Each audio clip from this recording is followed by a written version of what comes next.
Welcome back to the August 2nd, 2020 edition of Pro Wrestling Throwdown. I'm Caleb Black. This is Luke the Big Dog Williams. The Mighty Max Fury has returned from visiting his grandmother in Uganda.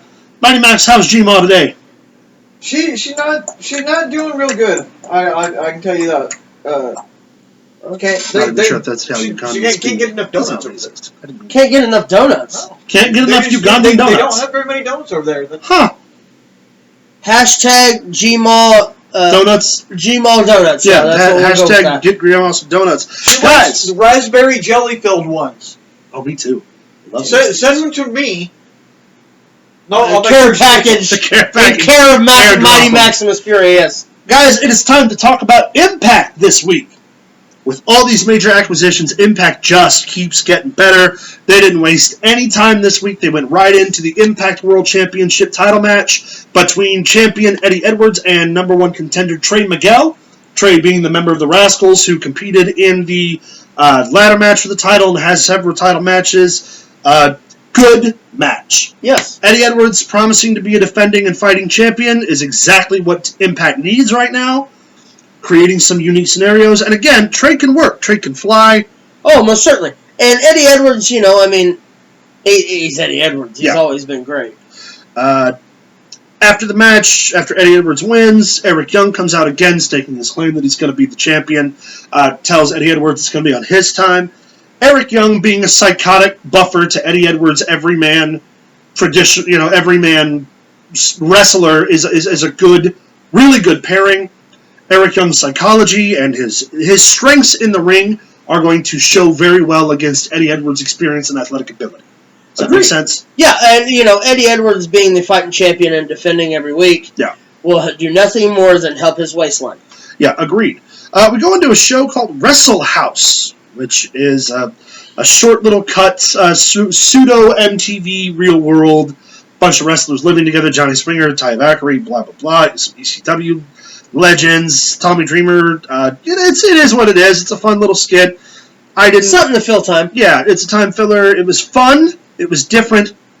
I liked it. I liked those little vignettes. I know that seems like something I wouldn't normally have liked, but I enjoyed it. Well, we all enjoyed Legends House, and it was pretty close. It was pretty close to about what that feel was. EC3 comes out, speaks about his return to Impact.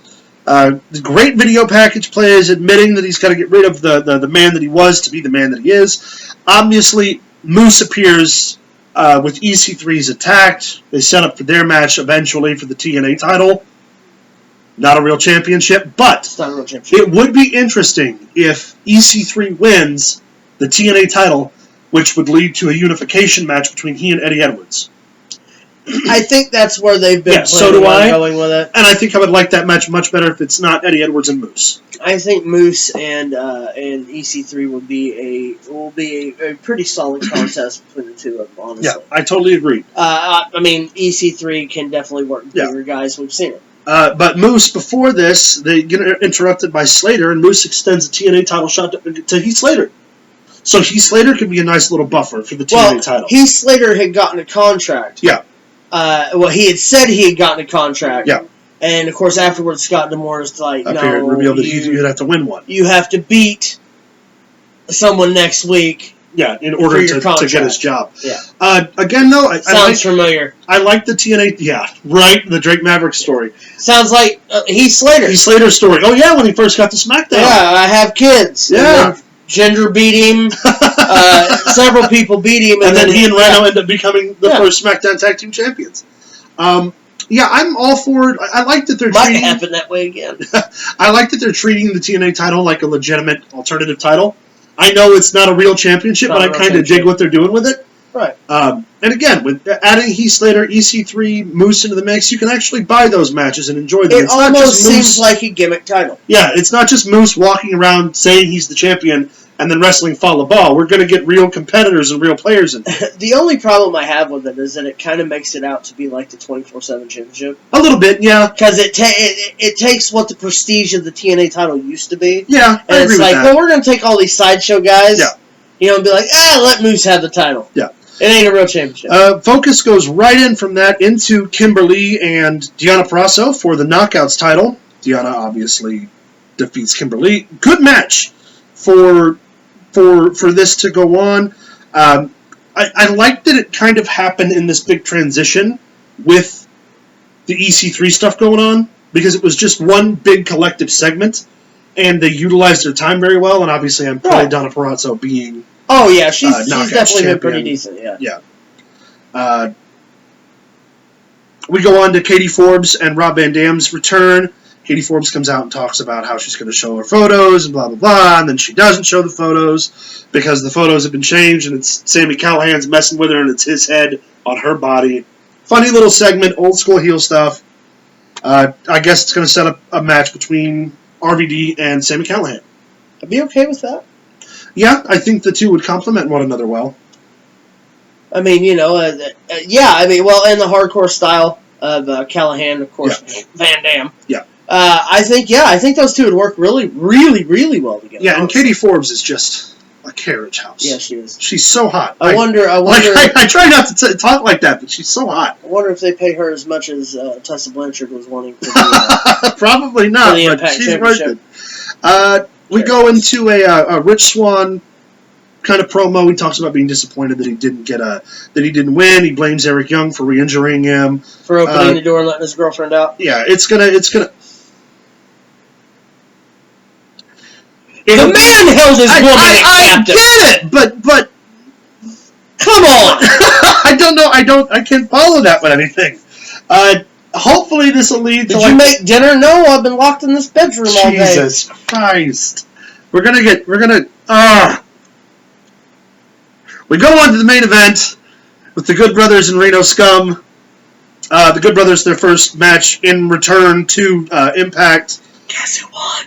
The Good Brothers. It was a good match. Obviously, they got that. It wasn't a very long match. Wasn't very drawn out. Reno Scum is a nice little heel tag team. A good buffer to the Good Brothers. Remind me of Jesse Neal. Reminds me a lot of Jesse Neal. Yeah. Yeah. I'm very interested. Obviously, we're going to see what happens with the Good Brothers. Whether or not they're going to be in Impact for a while. Whether or not they're going to be in Impact for long at all. I'm going to say for the remaining future. Yeah, they're going to be there for a while, and I really hope. Yeah. I hope they get that opportunity to get their teeth sunk in, and they get to really do some good business in Impact. Take them Impact titles. Yeah. Oh yeah, put them on them. Yeah. Actually, put them on them, or put the fucking TNA title on Doc, and put the Impact title on Anderson. Make of course, if you want to fortify them as to solid tag team champions. Of course, yeah, no tag team titles. I mean, that's the only tag titles that they haven't had. They weren't TNA champions before. They weren't a tag team before. It was the not the Bullet Club. Aces and Eights. Yeah, NJPW. They've been both sets of tag team champions. They've been both sets of champions on Raw for the WWE. Yep, they're the only company out there that's left. AEW. They were champion in Ring of Honor as well. They're not AEW champions. Or NXT. I can't count AEW because they haven't been around long enough for that title to be as prestigious as the rest. Oh yeah, no, I'm not saying they're not prestigious. What I'm saying is, they've had every other major set. Have they ever been NWA tag team champions? I don't think they have. I don't know, but again, the NWA, yes, it is. While it is major, the NWA tag titles aren't as prestigious as they once were. Yeah. Unfortunately. Now, NWA Tag Team Champions, in my mind, are still a big deal. Yeah. But as far as the wrestling climate nowadays, it's really not as big. I get it. But, like I said, AEW hasn't been around long enough to establish it. I mean, the tag team titles have only changed hands twice. That's true. It went from the SCU to Kenny Omega. And so, I mean, in the almost 2 years they've been a business, tag titles have changed hands twice. Yeah. That's a very good point. I didn't think about that. So, I mean, until you can get some road to that. Yeah. Until the belts go on FTR. Yeah. They've been Ring of Honor, NJPW, WWE. Yeah. That's a fair point. Impact. Impact! Guys, wow, I actually put Impact in the same sentence with those kind of... Their ratings are getting bigger. Their viewership's growing. Rick Swan's been here. Stop it! Alright, guys, that's going to close us up for Impact. Let us know what you thought about this Tuesday's Impact down below in the comments. Max, did you learn After you like and subscribe, send us an email at prowrestlingthrowdown@gmail.com. Find us on Facebook at facebook.com/prowrestlingthrowdown. And stay tuned. Shut the fuck up! Stay tuned for Today in Wrestling History. He's just not a good dude. He just